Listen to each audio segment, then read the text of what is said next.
Channel! Magbabahagi na naman ako ng isang recipe na tiyak na magugustuhan nyo. Kaya samahan nyo po uli ako sa aking munting kusina. Tara at lutuin na natin!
Na pong hiwain ang ating mga gulay.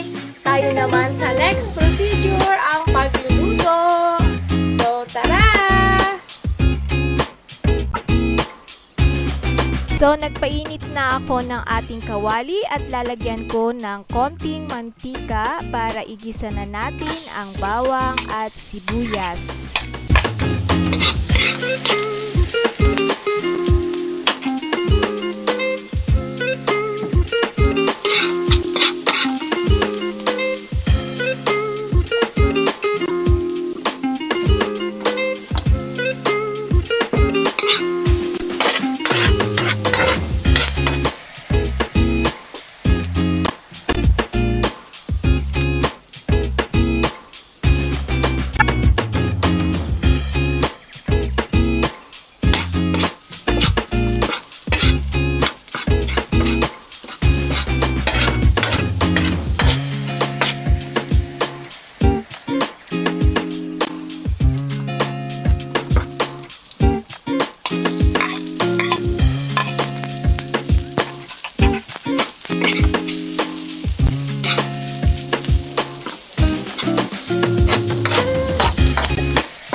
Pag okay na ang ating bawang at sibuyas, maaari ko nang ilagay ang karne ng manok.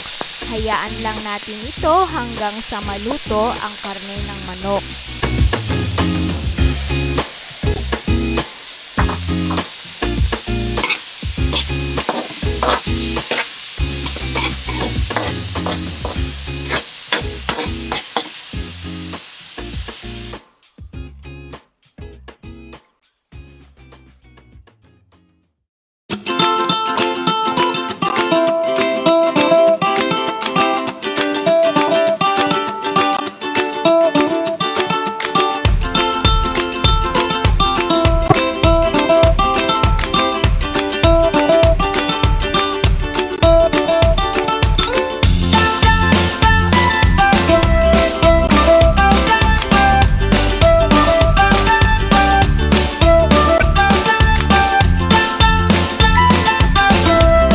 Makalipas ang 5 minuto, eto na ang karne ng ating manok.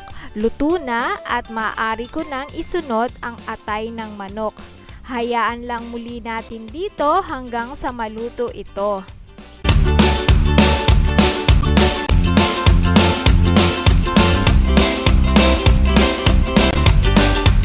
At dahil madali lang maluto ang atay ng manok, maaari ko na ring isabay ang ating chicken balls. At muli hayaan lang natin ang ating mga sangkap hanggang sa maluto ito.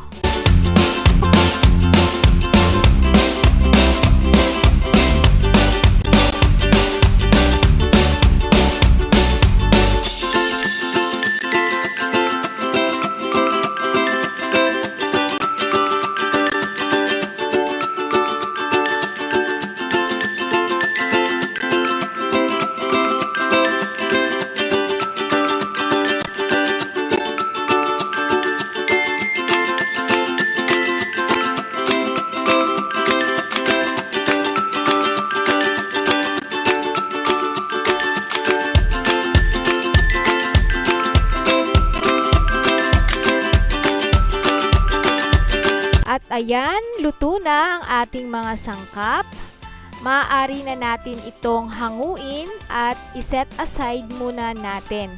Isusunod naman natin ang next procedure, ang paggisa ng mga gulay.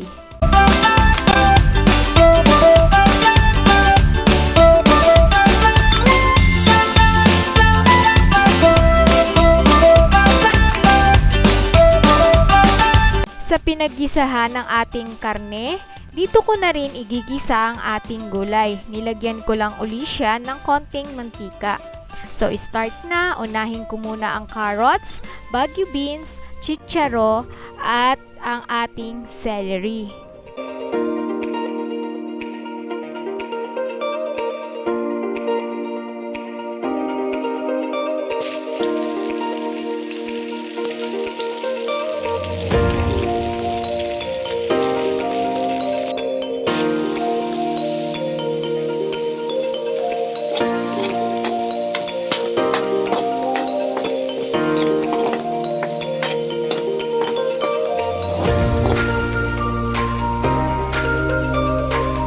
So, half cook lang po ang luto ko sa mga gulay.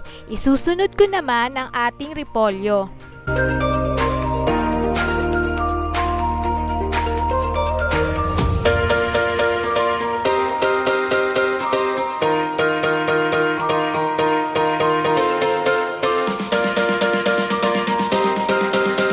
So, ginisa ko lang sa konting oras ang ating repolyo dahil madali lang itong maluto. At pagkatapos, iset aside na natin ang ating mga gulay. Next naman tayo sa ating procedure.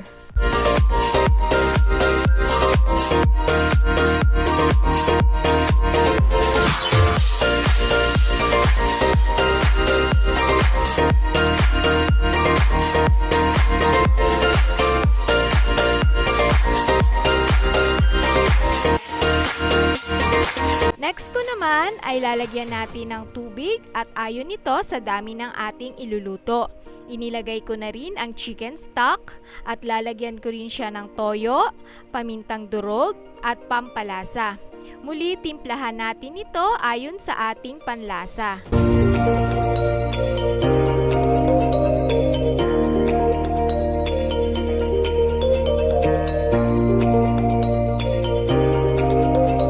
At pag mainit na ang ating sabaw, maaari na nating ilagay ang ating pansit canton at ang ating bihon. So, ayan ang aking recipe for today, ang gisadong canton at bihon. Pero hindi pa dyan nagtatapos at kung bago ka lang dito sa aking channel, please subscribe my channel and click mo na rin ang ring bell para lagi kang updated sa aking mga videos na ia-upload.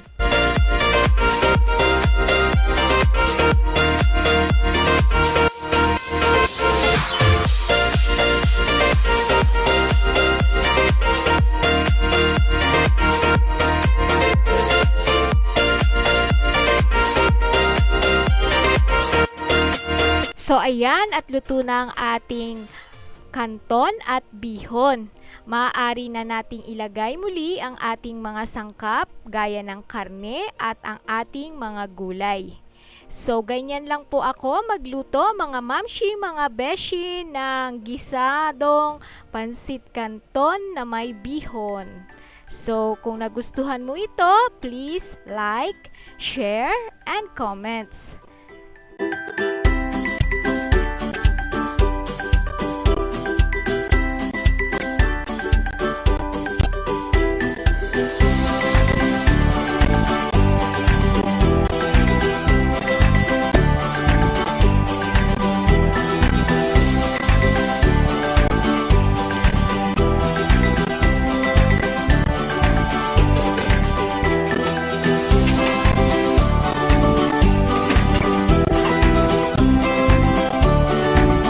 So, this is it, ang ating recipe for today at natapos na nating iluto.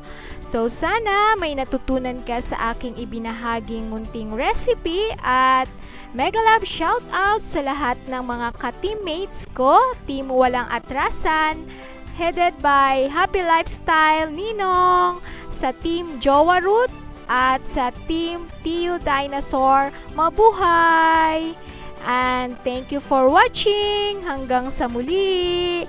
God bless. Bye. So, let's start to eat. Ready to serve na.